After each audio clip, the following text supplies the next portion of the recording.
देश का मिजाज वेस्ट। लेट्स माइक देश का मिजाज और खबरें वेस्ट से।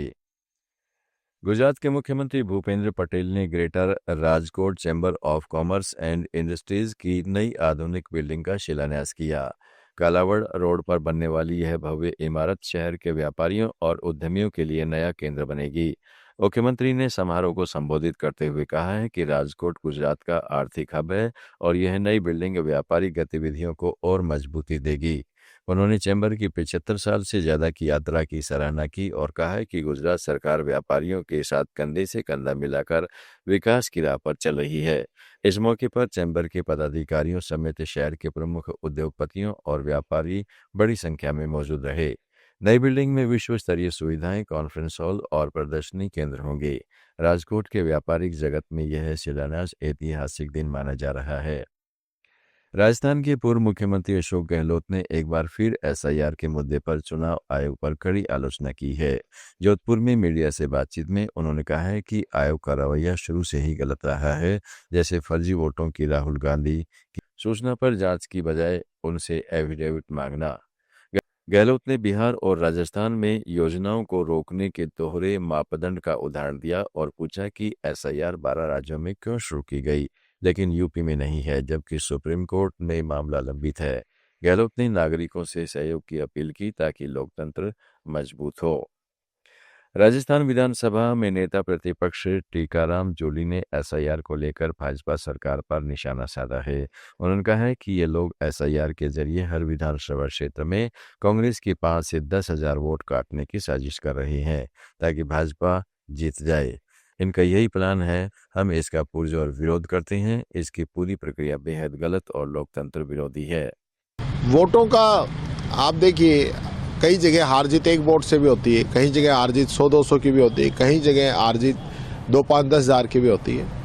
तो जहां कम मार्जिन होता है वहां अगर मान लो आप एक बूथ पे 20 वोट काट दो और ऑन एवरेज अगर 250 बूथ हैं तो फिर कितना फर्क पड़ेगा। तो ये जो बूंद बूंद से घड़ा भरता है, एसआईआर के माध्यम से इन लोगों का प्लान यही है कि हर विधानसभा में जो है 5,000 से 10,000 वोटों के बीच में वोट काट दिए जाएं कांग्रेस समर्थित। और लेट्स माइक देश का मिजाज वेस्ट।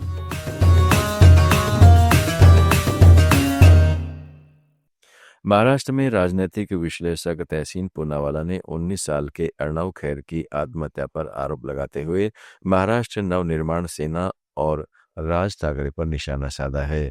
उन्होंने पुणे में एक मीडिया हाउस से बातचीत में कहा कि एक 19 साल का मराठी लड़का अर्णव खैर ने सिर्फ इसलिए जान दे दी क्योंकि लोकल ट्रेन में हिंदी बोलने पर उसे परेशान किया गया था। मैं बार बार कहता आया हूं कि राज ठाकरे जिस तरह भाषा के नाम पर महाराष्ट्र में नफरत फैला रहे हैं, उससे खतरनाक परिणाम होंगे। जिस तरह का जहर फैला रहे महाराष्ट्र के अंदर भाषा को लेकर, इसका जो परिणाम होगा ये अच्छा नहीं होगा। आज एक मासूम मराठी मानुस के बेटे ने अपनी जान गंवाई है। राज ठाकरे जी पर एक्शन होना चाहिए, मनसे पर एक्शन होना चाहिए और इस गलतफहमी में ना रहिए कि मनसे मराठी मानुस के लिए खड़ा है। कुछ महीने पहले जावेद शेख का एक लफंगा बेटा राहिल शेख एक मराठी लड़की, मराठी मुलगी को छेड़ रहा था। क्या हुआ उस पर एक्शन? इनके नेपो बेटे, ठाकरे परिवार के नेपो बेटे अच्छी से अच्छी महंगी गाड़ियों में घूमते हैं, अच्छे से अच्छे पार्टीज में जाते हैं, मुंबई के और महाराष्ट्र के हुज हू से बात करते, क्या वहां पे मराठी में चर्चा करते, बातचीत करते, खुद के लिए सुरक्षा और आम आदमी को परेशानी। गोवा के मुख्यमंत्री डॉक्टर प्रमोद सावंत ने ओरलेम में मेजे घर कार्यक्रम को संबोधित करते हुए कहा है कि 40 विधानसभा क्षेत्र में इस योजना के चलाने के बाद लोगों का इतना जबरदस्त रिस्पॉन्स मिला है कि हमने फैसला किया अब हर गोवावासी को इसका लाभ मिलना चाहिए। उन्होंने कहा है कि मुख्य श्रेणी उन मूल गोवावासियों की है जिनके घर 1972 के पहले के हैं, यानी मुक्ति से पहले बने थे। फॉर्म 14 में उनके पूर्वजों के नाम दर्ज हैं, लेकिन कानूनी रूप से ये मकान मान्य नहीं थे।